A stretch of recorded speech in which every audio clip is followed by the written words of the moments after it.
करना साडा होस्ट रघबीर चौहान। साडी गलबात चल रही है गीतू संधू और एल्बर्ट एम्स जिहड़े कि स्कूल ट्रस्ट विच सिलेक्शन कर रहे हैं। और मैं समझदा कि ਅੱਜ ਦੇ ਦਿਨ 'ਚ ਬਹੁਤ ਜ਼ਿਆਦਾ ਇੰਪੋਰਟੈਂਟ ਹੈ ਬੱਚਿਆਂ ਦੇ ਬਾਰੇ ਗੱਲਬਾਤ ਕਰਨੀ, ਸਕੂਲ ਦੇ ਬਾਰੇ ਗੱਲਬਾਤ ਕਰਨੀ, ਐਜੂਕੇਸ਼ਨ ਦੇ ਬਾਰੇ ਗੱਲਬਾਤ ਕਰਨੀ, ਕਿਉਂ ਬੱਚੇ ਡਰੱਗਸ ਯੂਜ਼ ਕਰ ਰਹੇ ਨੇ, ਕਿਸ ਚੀਜ਼ ਦੀ ਉਹਨਾਂ ਦੇ ਅੰਦਰ ਕਮੀ ਮਹਿਸੂਸ ਕਰ ਰਹੇ ਨੇ।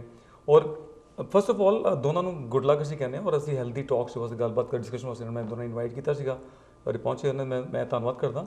ਔਰ ਖਾਸ ਕਰਕੇ ਅੱਜ ਕੱਲ੍ਹ ਇੱਕ ਅਸੀਂ ਅਕਸਰ ਇਹ ਸੋਚਦੇ ਸੀ ਕਿ ਅਸੀਂ ਬੱਚਿਆਂ ਨੂੰ ਸਕੂਲ ਭੇਜ ਰਹੇ ਹਾਂ ਐਜੂਕੇਸ਼ਨ ਦੇ ਵਾਸਤੇ। ਸੋ ਹੁਣ ਇੱਕ ਨਵਾਂ ਟੌਪਿਕ ਸ਼ੁਰੂ ਹੋ ਗਿਆ ਕਿ ਉੱਥੇ ਜੀ ਬੱਚਿਆਂ ਦੇ ਕੁਝ ਗਰੁੱਪਸ ਬਣ ਗਏ, ਬੱਚਿਆਂ ਦੀ ਡਰੱਗਸ ਬੜੀ ਮਿਲਦੀ। ਕਿਉਂ ਇੱਕ ਇਸ ਕਿੱਥੋਂ ਸ਼ੁਰੂ ਹੋਇਆ? ਕਿਉਂਕਿ ਅਸੀਂ ਆਪਣੇ ਘਰ ਦੇ ਵਿੱਚ ਤਾਂ ਡਰੱਗਸ ਯੂਜ਼ ਹੀ ਨਹੀਂ ਕੀਤੀ ਆਪਣੇ ਬੱਚਿਆਂ ਸਾਹਮਣੇ। ਫਿਰ ਇਸ ਟੀਚਰ ਜਿਹੜਾ ਹੀ ਇਜ਼ ਵੈਰੀ ਰਿਸਪੌਂਸਿਬਲ, ਉਹ ਵੀ ਟੀਚਰ ਵੀ ਆਪਣੀ ਕਲਾਸ 'ਚ ਕਿਸੇ ਨੂੰ ਡਰੱਗਸ ਨਹੀਂ ਦਿੰਦਾ। ਕਿੱਥੇ ਕਿਹੜੀ ਜਗ੍ਹਾ 'ਤੇ ਜਾ ਕੇ ਗੈਪ ਆਉਂਦਾ ਤਾਂ ਕਿ ਜੋ ਬੱਚੇ ਜੋ ਡਰੱਗਸ ਸ਼ੁਰੂ ਕਰਦੇ ਨੇ ਉਹਨਾਂ ਦਾ ਕੈਰੀਅਰ ਖਰਾਬ ਹੁੰਦਾ।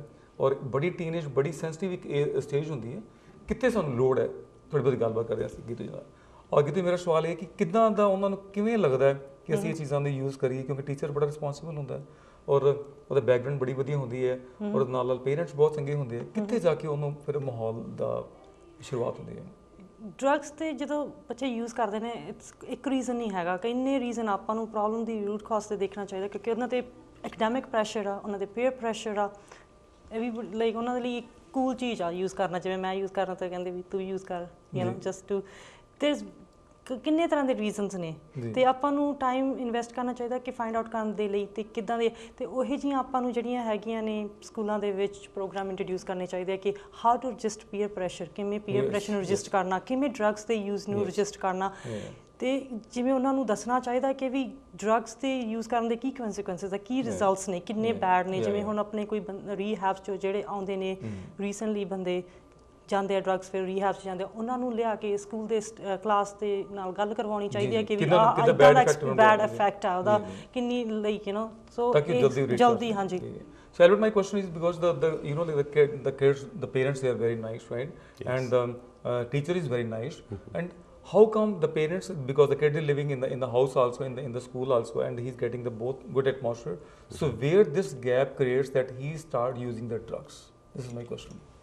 Part of that is experimenting. Sometimes kids are curious about things that are out there. Yeah. And when they see other children doing things, there's always that curious feel about it. And then again, there's some others that would entice them, which mean encourage them to do it. And I might even tell them that there's nothing wrong with it, try it, you know. What needs to happen is that a good relationship between the children and the parents need to be there in order to stop that. Yeah. So I totally agree with you. See, I totally agree with the Gitu also, because I'm a father of my son. He's also going to in the teenage, and he's in the grade 10, right?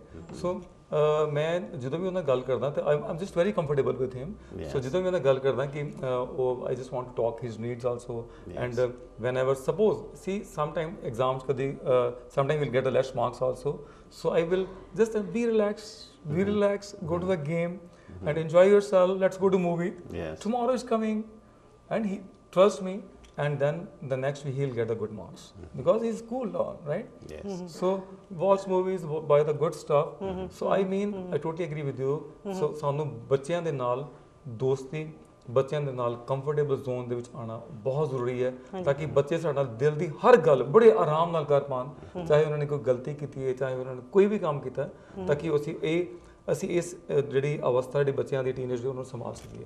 ਔਰ ਅਗਲਾ ਸਵਾਲ ਮੇਰਾ ਇਹ ਹੈ ਕਿ ਅਸੀਂ ਅਕਸਰ ਗੱਲਬਾਤ ਕਰਦੇ ਹਾਂ, ਅਸੀਂ ਬੱਚਿਆਂ ਦੀ ਸਕੂਲ ਬੱਸ ਦੇ ਬਾਰੇ ਗੱਲਬਾਤ ਕਰਦੇ ਹਾਂ ਕਿ ਸਾਡੇ ਇੰਨੀ ਜ਼ੋਨਿੰਗ ਸਕੂਲ ਚੇਂਜ ਹੋ ਗਏ, ਤੁਹਾਡੀ ਕੋਈ ਪਲੈਨਿੰਗਸ ਹੈ ਕਿ ਸਕੂਲ ਬੱਸਿਸ ਦੇ ਬਾਰੇ ਵੀ ਗੱਲਬਾਤ ਕਰਨੀ?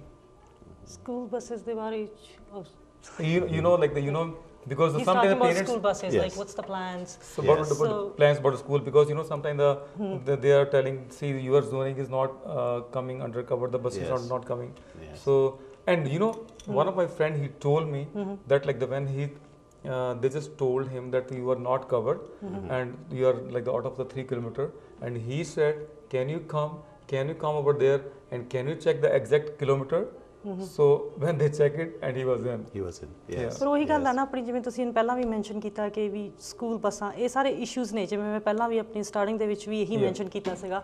ਇੱਥੇ ਹੀ ਹੈ ਕਿ ਆਪਣੀ ਕਮਿਊਨਿਟੀ ਨੂੰ ਵੱਧ ਤੋਂ ਵੱਧ ਆਪਣੀ ਇਨਵੋਲਵਮੈਂਟ ਵਧਾਉਣੀ ਚਾਹੀਦੀ ਹੈਗੀ, ਅਤੇ ਸਕੂਲ ਨੂੰ ਜਾ ਕੇ ਆਪਾਂ ਨੂੰ ਦੱਸਣਾ ਚਾਹੀਦਾ ਕਿ ਵੀ ਆਹ ਪ੍ਰੋਬਲਮਸ ਹੈ। ਹੁਣ ਮਾਂ ਪਿਓ ਕੰਮਾਂ ਤੇ ਜਾਣ ਕੇ ਜਵਾਕਾਂ ਨੂੰ ਸਕੂਲ ਲੈ ਕੇ ਜਾਣ, ਸੋ ਸਕੂਲ ਬੱਸ ਤਾਂ ਬਹੁਤ ਵੱਡਾ ਇਸ਼ੂ ਆ ਤੇ ਆਪਾਂ ਨੂੰ ਸਾਰਿਆਂ ਨੂੰ ਮਿਲ ਕੇ ਕੰਮ ਕਰਨਾ ਚਾਹੀਦਾ ਕਿ ਬਜਟ ਵੀ ਕੋਈ ਛੋਟਾ ਨਹੀਂ ਹੈਗਾ ਆਪਣੇ ਸਕੂਲ ਬੋਰਡ ਦਾ 1.56 ਬਿਲੀਅਨ ਆਪਰੇਟਿੰਗ ਬਜਟ ਆ, ਰਾਈਟ। ਤੇ ਉਹਦੇ ਵਿੱਚ ਆਪਾਂ ਨੂੰ ਦੇਖਣਾ ਚਾਹੀਦਾ ਕਿ ਵੀ ਕਿਹੜੀਆਂ ਸਾਡੀ ਪ੍ਰਾਇੋਰਟੀਜ਼ ਨੇ, ਕੀ ਸਕੂਲਾਂ ਦੇ ਵਿੱਚ ਪ੍ਰਾਇੋਰਟੀ ਨੇ, ਉਹਨਾਂ ਦੇ ਬੇਸ ਤੇ ਆਪਾਂ ਨੂੰ ਜਿਹੜੀ ਫੰਡਿੰਗ ਆ ਉਹਦੇ ਕੰਮ ਕਰਨਾ ਚਾਹੀਦਾ। ਤੇ ਇਹ ਜਿਹੜੀਆਂ ਪ੍ਰੋਬਲਮਾਂ ਨੇ ਜਿਵੇਂ ਕਿ ਟਰਾਂਸਪੋਰਟੇਸ਼ਨ, ਓਵਰਕਰਾਊਡਡ ਕਲਾਸਿਸ ਦਾ, ਸਭ ਤੋਂ ਇਹ ਆਪਣੀਆਂ ਪ੍ਰਾਇੋਰਟੀਜ਼ ਨੇ, ਇਹ ਬੇਸਿਕ ਨੀਡਸ ਨੇ ਤੇ ਇਹਨਾਂ ਲਈ ਆਪਾਂ ਨੂੰ ਸਭ ਤੋਂ ਪਹਿਲਾਂ ਕੰਮ ਕਰਨਾ ਚਾਹੀਦਾ ਤੇ ਰਿਜ਼ੋਲਵ ਕਰਨੀਆਂ ਚਾਹੀਦੀਆਂ problems. So see, Albert, you are in the whole life, right? So in the schooling, right, in the education, and Albert, मैं ਦੱਸਣਾ ਚਾਹੁੰਦਾ ਕਿ when he was in age of 4, at the age of 4, and he just thought, so I was very impressed, and ਜਦੋਂ age 4 ਸਾਲ ਸੀਗੇ ਇਹਨਾਂ ਨੇ ਕੀ ਕੀਤਾ ਕਿ ਇਹਨਾਂ ਨੂੰ ਸਕੂਲ ਟੀਚਰ ਬਣਨ ਦਾ ਬਹੁਤ ਸ਼ੌਕ ਸੀਗਾ। ਇਹਨਾਂ ਨੇ ਉੱਥੇ ਇੱਟਾਂ ਦੇ ਨਾਲ ਇੱਟਾਂ ਰੱਖ ਕੇ ਜਾਂ ਉੱਥੇ ਪੌਦੇ ਰੱਖ ਕੇ ਉਹਨਾਂ ਨੂੰ ਸਟੂਡੈਂਟਸ ਬਣਾਉਣਾ, ਉਹਨਾਂ ਨੂੰ ਟੀਚ ਕਰਨਾ। So at that and then he became the principal also in the whole life.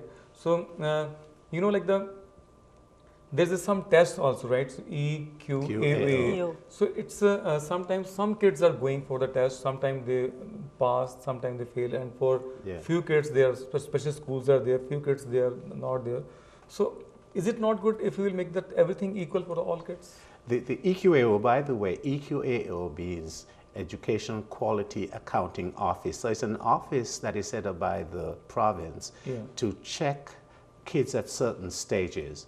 And there are two basic reasons for that. One is to find out what the kids know, and two, to find out how to budget. Because if there's a school, let's say in the north, where the scores are really low, then that school may need more dollars, may need more resources. And also teachers, when the tests are done, can find out, am I teaching properly? Do I need to change how I'm doing it? So the test is only the one tool. And in assessment, you need a lot of different things. Just like if you do research, you want to check a lot of things.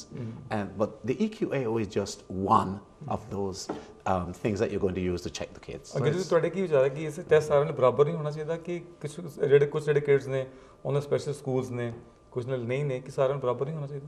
ਨਹੀਂ ਜੀ, test ਬਰਾਬਰ ਹੋਣਾ ਚਾਹੀਦਾ। ਇਹਨੇ ਚੰਗੀ ਗੱਲ ਆ ਕਿ ਇਹ ਆਪਾਂ ਨੂੰ ਦੱਸਦਾ ਕਿ ਆਪਾਂ ਉਹਨਾਂ ਦੀ ਜਿਹੜੀ ਐਜੂਕੇਸ਼ਨ ਦਾ ਲੈਵਲ ਆ, ਜਿਹੜਾ ਲਰਨਿੰਗ ਉਹਨਾਂ ਦਾ ਹੈਗਾ, ਕਿ ਆਪਾਂ ਇਹ ਮੈਜਰਮੈਂਟ ਟੂਲ ਬੇਸਿਕਲੀ। ਜਿਵੇਂ ਹੁਣ ਰੀਸੈਂਟਲੀ ਆਪਣੇ ਸੀਗਾ ਬਰੈਂਪਟਨ ਗਾਰਡੀਅਨ ਦੇ ਵਿੱਚ ਦੇयर ਵਾਸ ਅ ਨਿਊਜ਼ ਕਿ ਵੀ ਜਿਹੜੇ ਗ੍ਰੇਡ 6 ਤੇ ਕਿ ਬਹੁਤ ਸਾਰੇ ਬੱਚੇ ਆ ਜਿਹੜੇ ਮੈਥ ਦੀ ਰਿਕੁਆਇਰਮੈਂਟ ਨੂੰ ਨਹੀਂ ਮੀਟ ਕਰ ਪਾ ਰਹੇ, ਹੈ ਨਾ। ਤੇ ਇਹ ਜਿਹੜੇ ਟੈਸਟ ਹੁੰਦੇ ਆ ਉਹਨਾਂ ਤੋਂ ਆਪਾਂ ਨੂੰ ਪਤਾ ਲੱਗਦਾ ਕਿ ਵੀ ਕਿੱਥੇ ਆਪਣੇ ਬੱਚੇ ਸਟੈਟ ਕਰਦੇ ਨੇ। ਸੋ ਟੈਸਟ ਤਾਂ ਵਧੀਆ ਗੱਲ ਆ, ਪਰ ਜਿਵੇਂ ਹੁਣ ਐਲਬਰਟ ਨੇ ਮੈਂਸ਼ਨ ਕੀਤਾ ਕਿ ਫਿਰ ਉਹਨਾਂ ਤੋਂ ਦੇਖ ਕੇ, ਉਹ ਰਿਜ਼ਲਟਸ ਤੋਂ ਦੇਖ ਕੇ, ਆਈ ਮੀਨ ਸ਼ੌਕਿੰਗ ਤਾਂ ਹੈਗਾ ਕਿ ਹਾਫ ਆਫ ਦਾ ਡੇ ਜਿਹੜੀ ਗ੍ਰੇਡ 6 ਦੇ ਜੋ ਬੱਚੇ ਨੇ ਉਹ ਰਿਕੁਆਇਰਮੈਂਟ, ਮੈਥ ਦੀ ਰਿਕੁਆਇਰਮੈਂਟ ਨਹੀਂ ਮੀਟ ਕਰ ਰਹੇ। ਪਰ ਉੱਥੋਂ ਤੁਸੀਂ ਦੇਖੋ ਵੀ ਕਿਹੋ ਜਿਹੇ ਡਿਫਰੈਂਟ ਟੀਚਿੰਗ ਸਟ੍ਰੈਟਜੀਜ਼ ਹੁਣ ਸਾਨੂੰ ਡਿਵੈਲਪ ਕਰਨੀਆਂ ਚਾਹੀਦੀਆਂ, ਕਿਵੇਂ ਉਹਨਾਂ ਨੂੰ ਇੰਪਰੂਵ ਕਰਨਾ ਚਾਹੀਦਾ। ਸੋ ਮੈਂ ਤਾਂ ਐਗਰੀ ਹਾਂ ਕਿ ਵੀ ਟੈਸਟ ਹੋਣਾ ਚਾਹੀਦਾ, ਕਿ ਵੀ it's a good measurement tool, right. So whatever the suppose you got elected, right? So the time is very short, and what are your plans in brief? What are your plans that you're going to see? Sorry for my words, because the people, they come and before the election they say we will do it, we will do it, we'll do this, we'll do this, but after that they became relaxed. Yes. So not That's the that commitment. What are you going to do? Just tell me in the brief. I'm going to do exactly what I did when I was a principal. Yes. What I did was I was respectful to parents. Yes. I was respectful to students. Okay, one question. How many times the parents are legally allowed to meet the teacher once in a month, twice in a month, or they can come every week? Legally, every day. Okay. There's no restriction. Now, so I tell in my language now to the all viewers. So ਅਸੀਂ ਹਰ ਰੋਜ਼ ਆਪਣੇ ਜਿਹੜੇ legally allowed ਆ ਸੀ, because he was a principal, so legally ਸੀ allowed ਆ ਆਪਣੇ ਬੱਚਿਆਂ ਦੇ ਟੀਚਰ ਨੂੰ ਮਿਲ ਕੇ ਉਹਨਾਂ ਦੀ ਜਿਹੜੀ ਵੀਕਨੈਸਿਸ ਨੇ ਜਾਂ ਉਹ ਚੰਗਾ ਕੰਮ ਕਰ ਰਹੇ, ਅਸੀਂ ਉਹਨਾਂ ਨੂੰ ਜਾ ਕੇ ਮਿਲ ਸਕਦੇ ਹਾਂ। So we can meet every day, anytime, no restrictions. Now the teachers may not like it. Okay. So why they don't like it? Because we both are working in the team, right? Parents and teacher, right? Why they don't like it? I think it's human nature. We sometimes like but once in a week is good. Okay. because there are only 2 minutes left. So just tell me the brief what you're going to do, right? So, Yeah, I'm the ears that parents, if the parents need the ears, I'm those ears. And just like when I was a principal, and a parent came with a problem, I would get up from my desk, I'll sit next to them. And I often told them that I was there because of them. So I always listened. And what about ਤੁਹਾਡੇ ਕੀ plans ਨੇ ਜੇ ਤੁਸੀਂ ਹਾਂਜੀ ਜਿਹੜੀ ਮਤਲਬ ਇਹੀ ਆਪਾਂ ਗੱਲਬਾਤ ਕਰੇ ਜੋ ਅਸੀਂ ਕੰਮ ਕਰਾਂਗੇ ਸਹੀ ਗੱਲ ਹੈ ਜੋ ਅਸੀਂ ਕੰਮ ਨਹੀਂ ਕਰਾਂਗੇ ਅਸੀਂ ਉਹ ਗੱਲ ਨਹੀਂ ਕਰਨੀ ਜਿਹੜਾ ਮੇਰਾ ਮੇਨ ਫੋਕਸ ਹੈ ਕਿ ਸਕੂਲਸ ਆ ਜਿਹੜੇ ਉਹ ਸੇਫ ਤੇ ਪੋਜ਼ਿਟਿਵ ਲਰਨਿੰਗ ਐਕਸਪੀਰੀਅੰਸ ਹੋਣਾ ਚਾਹੀਦਾ ਸਾਰੇ ਬੱਚਿਆਂ ਦੇ ਲਈ ਜਦੋਂ ਉਹ ਹਾਈ ਗ੍ਰੈਜੂਏਟ ਹੋਣ ਉਹਨਾਂ ਦੇ ਕੋਲੇ ਰਾਈਟ ਡਾਇਰੈਕਸ਼ਨ ਹੋਣੀ ਚਾਹੀਦੀ ਹੈ ਆਪਣੇ ਫਿਊਚਰ ਦੇ ਲਈ ਉਹਨਾਂ ਦੇ ਕੋਲੇ ਮੀਨਿੰਗਫੁਲ ਕੋਆਪ ਪ੍ਰੋਗਰਾਮਸ ਹੋਣੇ ਚਾਹੀਦੇ ਨੇਗੇ ਸੇ ਇਹੀ ਮੇਰਾ ਜਿਹੜਾ ਮੇਨ ਫੋਕਸ ਆ ਸੇਫਟੀ ਤੇ ਕੋਆਪ ਪ੍ਰੋਗਰਾਮਸ ਬਿਕਾਜ਼ ਜਿਹੜੀ ਅੱਜ ਦੀ ਜਿਹੜੀ ਲੇਬਰ ਮਾਰਕੀਟ ਆ ਗਈ ਉੱਥੇ ਆਪਾਂ ਨੂੰ ਬਹੁਤ ਕ੍ਰੀਏਟਿਵ ਤੇ ਸੈਲਫ ਡਾਇਰੈਕਟਡ ਜਿਹੜੇ ਹੈਗੇ ਨੇ ਬੱਚੇ ਚਾਹੀਦੇ ਨੇ ਤੇ ਆਪਾਂ ਨੂੰ ਜਿਹੜੇ ਸਕੂਲ ਸਿਸਟਮ ਆ ਉਹ ਉਸ ਹਿਸਾਬ ਨਾਲ ਉਹਨਾਂ ਨੂੰ ਪ੍ਰਪੇਅਰ ਕਰਕੇ ਫਿਊਚਰ ਲਈ ਭੇਜਣ So thank you very much. So you both came. So today we talk about the kids and the youth and about the school. This is very, I think, because every post is very responsible. Exactly. And the school trustee post is also very responsible. So good luck to both of you. The viewers, they are very intelligent. So they know to whom they are going to vote. And thanks a lot to both of you and good luck. And I can give your number 416-271-4647 and your number please. 416 460 5258 or 416-791-1787. And I want to wish Geeta good luck. Thank Very you. nice. Thanks a lot. And I want to wish you both good luck to you. Thank you very And much. good wishes to you and do the good work. Thanks for coming to studio also.